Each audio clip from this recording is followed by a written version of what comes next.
Hi brewers, I'm Daniel with Keg King, and today we're going to have a quick look at the myth of the gas layer that's in your fermenters. When you're fermenting, you're making CO2, and that's because the yeast are turning the sugars that they're working on into alcohol and into carbon dioxide. So that gas is important for keeping your beer fresh. It's also important for carbonating it. And we're going to have a quick look at how that gas works as a layer to protect your beer during fermentation. I'm just going to fill some CO2 into this bucket with the lid loose. So we'll start that process now.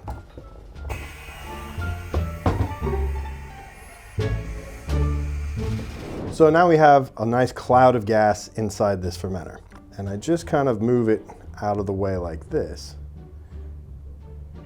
That CO2 is going to be in there, and these bubbles won't fall into that fermenter.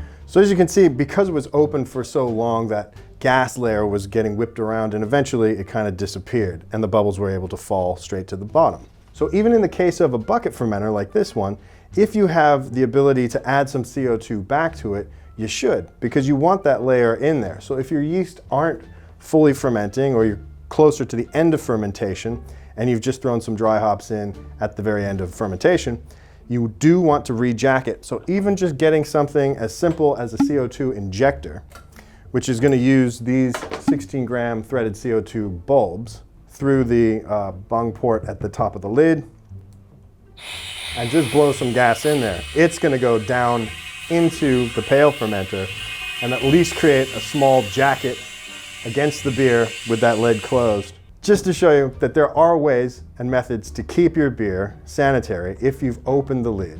So here you can see we've already got a beer fermenting. It's actually already been dry hopped as well. So one of the things that's different about these kind of fermenters from the old-fashioned bucket fermenters is the fact that they trap the gas inside, and you can hold the pressure on the headspace, which is reducing yeast esters. It's also allowing you to work at warmer temperatures so you can ferment a little bit faster. And it's also helping to carbonate the beer, so when we cold crash this, we're actually going to drop out all the hop particulate matter.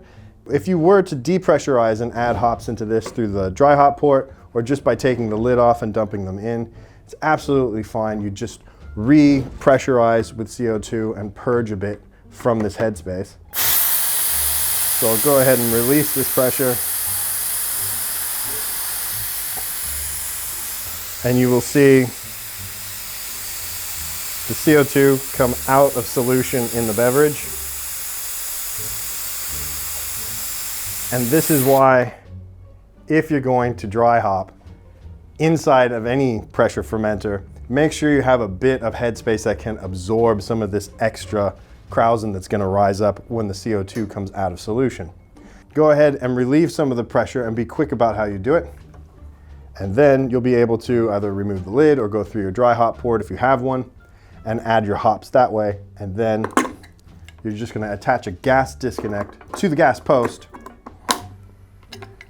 and allow for that pressure to build back up. And you can even relieve, if you think you've introduced a lot of oxygen, which you probably haven't, you're able to relieve some of that headspace pressure through the PRV so that you can purge anything that might have gotten in. Now, you're not going to have a lot, and the CO2 is going to be the heavier gas in that headspace. It's going to be sitting closer to the liquid. So I hope that kind of helped to illustrate a few things about the gas layer inside your fermenters, be they pressure fermenters, bucket fermenters, glass carboys, whatever you're using. That gas is important for keeping your beer tasting great and being fresh.